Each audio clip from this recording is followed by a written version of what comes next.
Hey everyone, I'm Eskel Grant, and today I want to share my story of how and why I left a cult.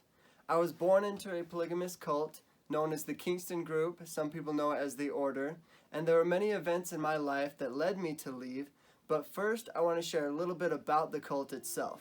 So one very interesting thing about the Order is that they try to only associate themselves with people in the cult. They have their own private school for their kids to go to. They have their own businesses and companies. So between church, work, and school, they only have to be around people from the cult. And I think they do this to try and help people to stay so that they don't know anything else. So the Order also has their members pay 10%.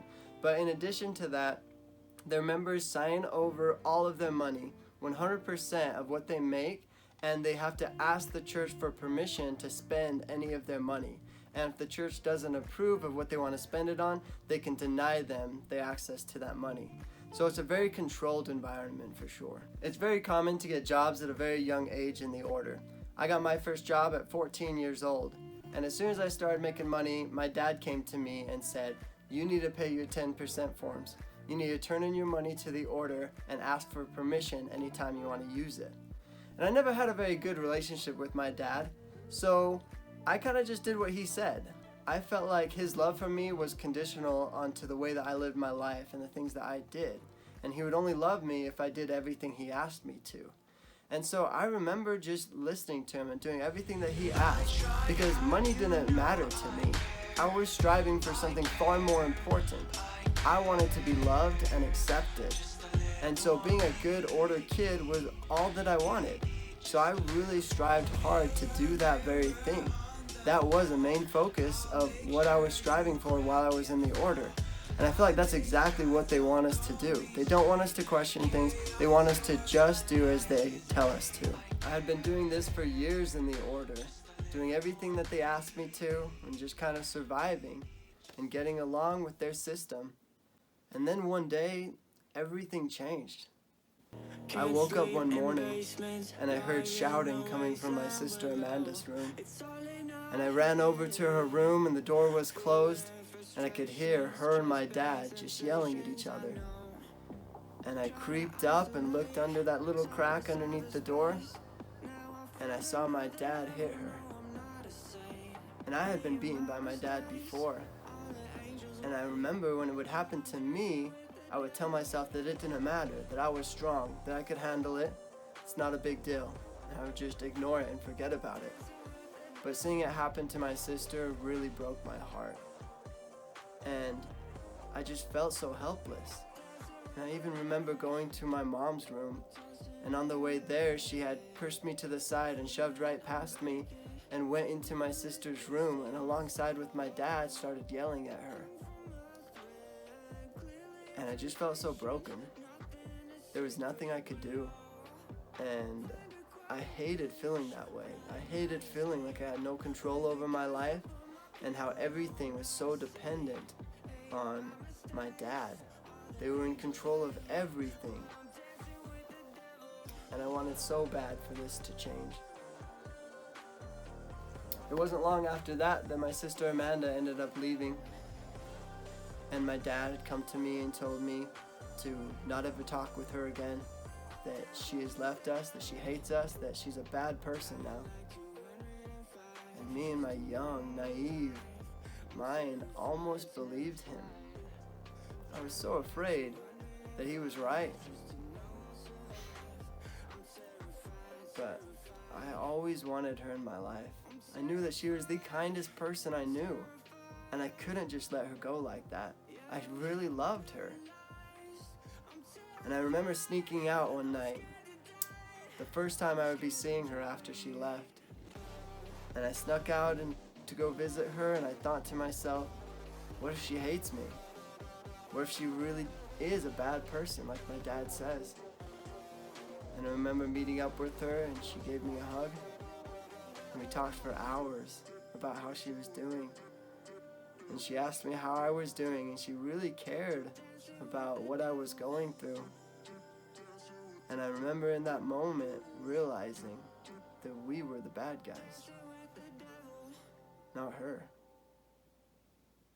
So I decided that I didn't like the type of person the cult was making me.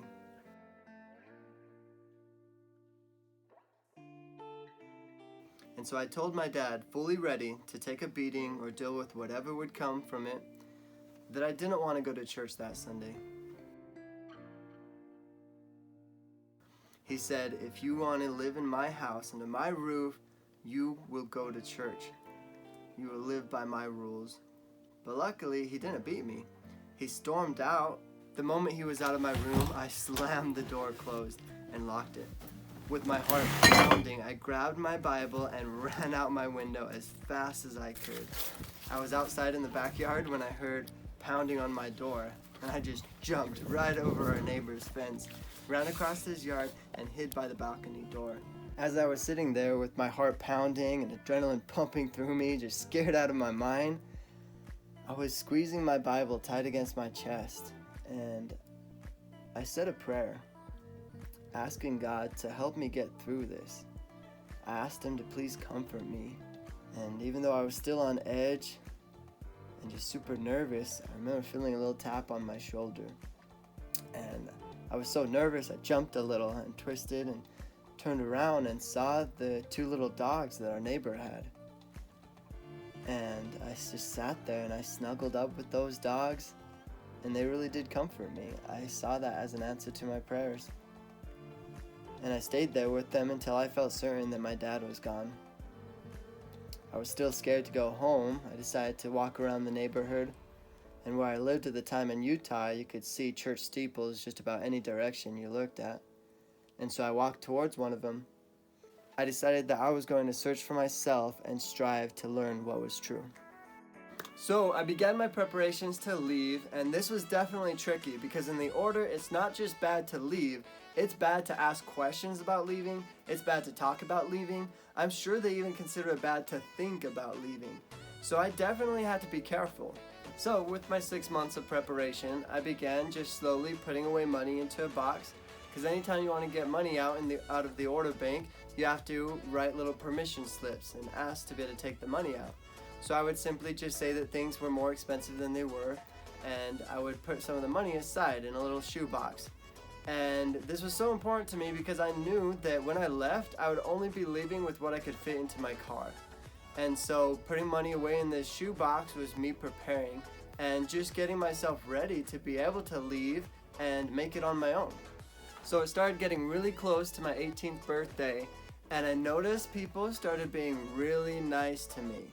I had gotten invited to my order member friends' birthday parties that I had never been invited to before, and my half-brothers started talking to me a lot more, telling me about how great the order was. But the craziest part about it all was how nice my dad was being to me. It was like shocking. For the first time in my entire life, he and I alone, just us two, went shopping together, and he bought me a pair of shoes. After my birthday, I remember, it was a Saturday night, and in the middle of the night, near midnight, I started packing up my stuff into boxes. And that night was a very emotional night for me. I remember kneeling down and praying and asking God to kind of help me know that I was making the right decision and to help me through it all. To help me to just stay strong and to be able to push through whatever anxiety or struggles I might go through, and to be able to just make it all work out. That night I boxed up all my stuff really quietly and didn't tell anyone, and I ended up falling asleep in my closet on the floor. I woke up that morning feeling like I had gotten my answer. I felt good about what I was doing, and I truly felt like I was doing the right thing. So I got all ready for church, and me and my mom drove separate cars. I took some of the kids, she took most of the kids, and we went to church. And my plan was to leave church early or something and just go back home and take all my stuff and go, so that there would be no one there, no one to give me a hard time. It would just be simple, peaceful, and not a problem. Well, dang, I want to say goodbye. And so after it was over, I asked my mom, can I take you and the kids out to dinner? As we were finishing up, I told her that, Mom, I'm gonna leave. I'm gonna move out and get my own place.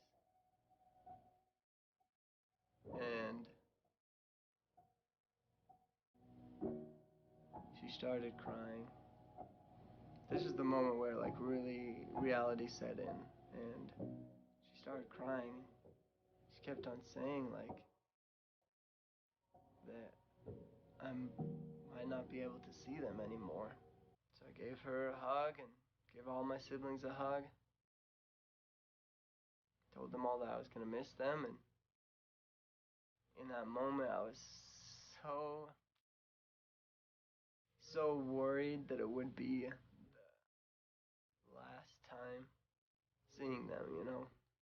And so in that moment, I promised myself that whatever I can to still be able to spend time with them and still try to visit them, whether my parents wanted me to or not. So I said my goodbyes and I left.